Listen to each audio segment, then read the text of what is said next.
Pour réaliser un chantier qui déborde sur la voie publique, il va falloir obtenir certaines autorisations avant de débuter, même si ça déborde qu'un tout petit peu. Tu connais lesquelles?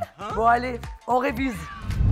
Une fois le devis signé par votre client, vous pouvez définir avec lui une date de démarrage des travaux. Mais avant cela, et en fonction de la nature de votre chantier, vous devez effectuer certaines déclarations et obtenir des autorisations. Commençons par la déclaration préalable de travaux. C'est une autorisation d'urbanisme obligatoire pour réaliser certains travaux pour lesquels il n'y a pas à demander un permis de construire. Cette déclaration préalable concerne des travaux de faible importance ou des travaux qui n'affectent pas directement le gros œuvre, comme par exemple les murs de clôture ou les travaux de ravalement de façade. Pensez aussi à l'arrêté de police de circulation. Dans le cas où votre chantier entraîne une interruption ou une modification de la circulation ou du stationnement, vous êtes dans l'obligation de demander un arrêté de police de circulation. Cette autorisation permet de mettre en place une signalisation afin de faciliter la circulation et d'assurer la sécurité des usagers.